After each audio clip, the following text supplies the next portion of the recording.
On August 20th, Chapter 7 Season 4 finally released, and for the past 2 days, I have sunk an unhealthy amount of time into this new season. I streamed it for like 5.5 hours the day it released, and then I played it a bit more off-stream with one of my good buddies, and we talked about what we thought of the new season. So now, after giving my thoughts a day or so to marinate, I think I'm finally ready to give my initial review and thoughts on this season. Now, do keep in mind, these are my thoughts and opinions.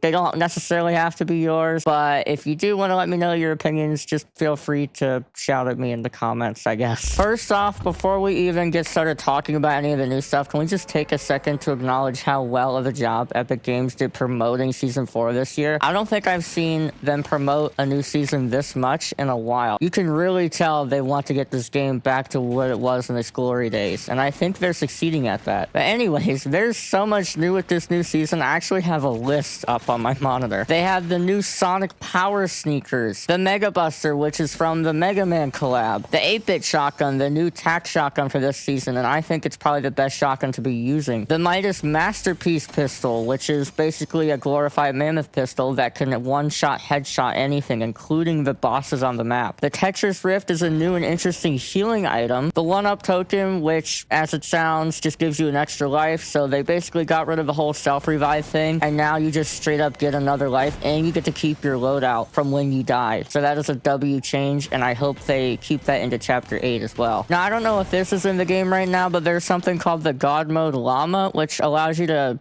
as it says, tap into the true power of the llama to become an unstoppable wrecking ball. I don't know what that does. I don't remember seeing anything like that in the trailer. Maybe that's coming later, or maybe it's just in the game right now and I'm too stupid to notice it. On top of all those new weapons, we've got the unvaulted pump shotgun, assault rifle, OG Scar, ranger assault rifle, drum gun, minigun, tactical pistol, dual pistols, Oni shotgun, flare gun, base boost, overdrive grenade, and chug splash. All of them are back. Compared to last season, I think the unvault are almost all spectacular, except for the few in there, like the Oni shotgun. Like, why do we need to bring that back? And to be honest, I didn't even know the overdrive grenade got vaulted, so I guess it's back now. I do also want to give a brief review on the battle pass here.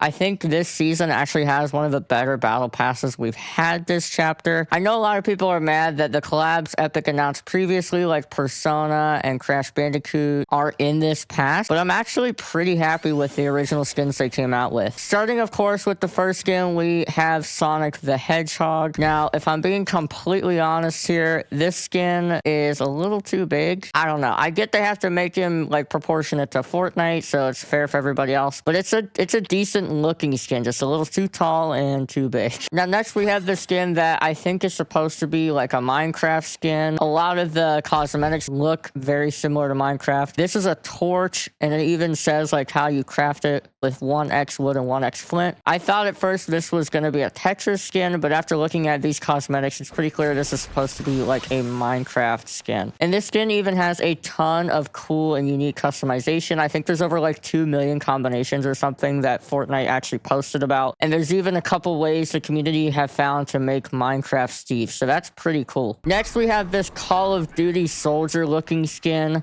I think that's what this is supposed to be, because if you click on his page, his whole section is green, similar to Call of Duty's colors. I think what they did is they took a Call of Duty soldier and mashed it with the Red Knight Fortnite original skin. I think it looks really sick. This is probably, if not my favorite skin, probably my second favorite skin in this battle pass. The next skin we have, I'm not going to go too deep into. It's basically just a Street Fighter knockoff skin. It looks all right. The pixel effect is kind of cool, but I probably will not be using it. Next, we have what I think is supposed to be a mashup of Link from Zelda, and judging by his second style, I believe this could be Chrom from, I don't know what game he's from. I just know he's in Super Smash Bros. So y'all just let me know in the comments what game is Chrom from, because I cannot remember. But overall, I think this skin is pretty cool. It represents the adventure RPG games, and the cosmetics it comes with are actually pretty sick too. I don't think anything needs to be said about this skin. This one I think is supposed to represent the spy genre of games like 007. Some of the stuff it comes with is pretty cool, like this cool laser emote where you dodge these different lasers. I think that's pretty neat. And she also comes with a very unique glider, the first ever of its kind. I will probably find a way to use this on some of my skin combinations because it is sick. And lastly, we have the skin with the most aura, the villain of this season, which is Geno. He has his full power armor in this set. If you go back and look at his chapter 4 version, it's like his regular knight armor, but clearly we can see here he is fully powered up. And then his second style, you need to understand the Fortnite lore for, but essentially it's his style from the comics where he turns into this shapeless man who hides in the 0 point. And then, in case you were curious, these are the 4 skins that are going to be getting super styles this season. We have the Street Fighter girl, of course, the Spy Lady, knockoff Link / Crom, and the Soldier. I'm kind of sad that Geno doesn't get any super styles because back in Chapter 4, he had a whole page of super styles, but I am excited to see what this Soldier's styles are going to be. Now, let's get into the new gimmicks of this season, and we'll start out with the lobby hacks, which, if you open the admin panel on the right side of your lobby screen, you can enter secret codes, which you can probably just Google them. I think Fortnite.gg has an entire list, but the secret codes give you different abilities. There's a bunch that give you free sprites this season, specifically the new Cheat Master Sprite variants. I think you can get ones for all of the Sonic sprites and a few of the new sprites as well. And there's a ton more that are attached to like different Easter eggs and stuff. I won't spoil it all for you, but I think there's 19 codes in total, and I'm sure they'll add more with updates throughout the season. Now on to what I think could be the biggest gameplay change of the season. We have match overrides. If you haven't noticed, on the map now there are a bunch of different big terminals with a little game arcade console thing on it. If you go up to that, you can actually select a match override, which can either give you a special ability that no one else can have, but you'll be marked on the map, or you can select an ability that the entire match will have. I think some good examples are the ability to make your gun shoot really fast, a one-shot pickaxe, which took the ability from the King Sprite last season and turned it into an ability for everybody, and this version is even more broken. It can one-shot metal walls. There are a lot of these abilities. I'll read you a few of the names. We have things like Extra Life, where everyone gets a respawn on the brink of elimination 1 time. Consistent Heal, gain consistent health and shield regen over time when not in combat. This one's called Overshield, gain extra or a new Overshield. I actually got this ability in a match earlier today. I was playing 0 build and all of a sudden I had 150 Overshield, max normal shield, and max health. So I think it would take you a total of 500 damage to be killed, which is insane. We also got the 2.0 Sprites update, as I'm calling it, this season. So we have completely new sprites now, but they all have actually useful abilities. That was one of my biggest complaints about sprites last season. There was 117 sprites to collect, and out of those 117, there were 4 sprites that you actually wanted to bring into a match to use their ability. Most of the sprites they added this season actually have worthwhile abilities. The Sonic Sprite basically took what worked for the Air Sprite last season, which was increasing your sprint, and buffed it a little bit, but without the jump boost, which I kind of appreciate, because in 0 build, whenever you try to use a shockwave and you would jump, if you had an Air Sprite equipped, you would jump so high that the shockwave actually just wouldn't do anything, and you'd sit there feeling pretty stupid. The Kill Switch Sprite, for anyone who remembers the Kill Switch revolvers, that when you aim down sights with them and you were in the air, you would go like slow motion and you would have increased accuracy, which was really cool. So imagine that ability, but with any gun now. They added the Crown Sprite, gain an extra crown win after getting a victory royale, but you can only level it up by using consumables. The Jackrabbit Sprite, which I think that's supposed to be off of an old Epic Games game they made a long time ago called Jazz Jackrabbit, I guess. There's also multiple Sonic themed sprites, including a Tails sprite and a Shadow Sprite. Neither of those are my favorite. The Shadow Sprite reloads your weapons slowly over time, and the Tails Sprite allows you to hover in the air, which is kind of cool, but I feel like it's so slow that you're likely to get beamed out of the sky, so you just have to use it carefully. There were also multiple sprites quality of life improvements, such as you can now see in a match whether you've already collected a sprite or not. That's another thing that I was thinking about last season. I would have to pick up a Sprite and equip it on my back to see if I had already mastered it in order to know if I needed it or not. This one is something I never thought about, but I think is kind of a nice thing to have. A Sprite's name now appears when you're near it, so you know exactly what you found. Now, this change, I don't know if this is going to be a W change or an L change, just because I don't know how fast you earn Sprite Dust this season. Apparently, summoning rare Sprites and Sprite variants now cost less Sprite Dust. I'm not complaining about things being cheaper, but I also feel like it's kind of hard to earn Sprite Dust right now, so yeah, I don't know. We'll have to see if this change actually did anything. The last new things I'll go over with this update are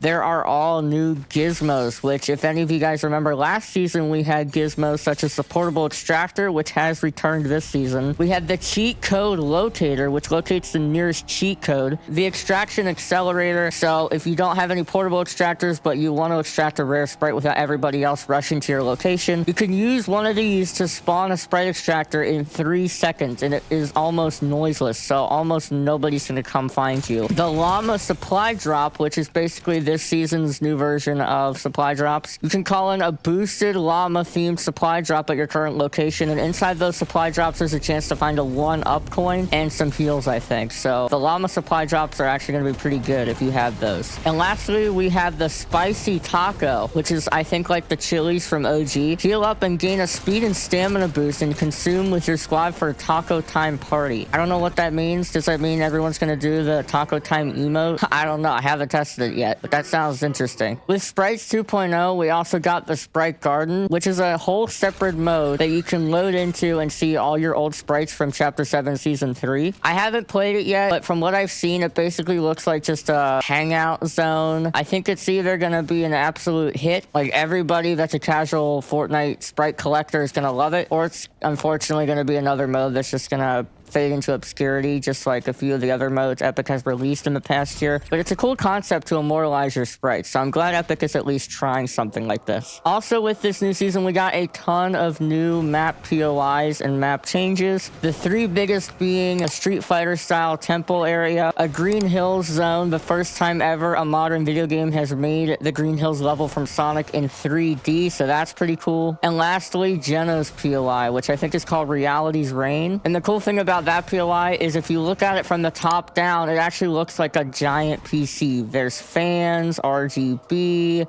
memory sticks, rest in peace memory cards, a graphics card. It's really cool. It's a really neat Easter egg. There's also a bunch of hidden map secrets which I have yet to find. I've only found 2 so far.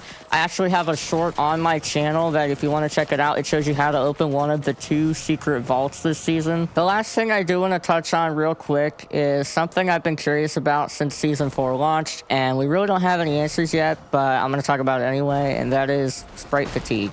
Again.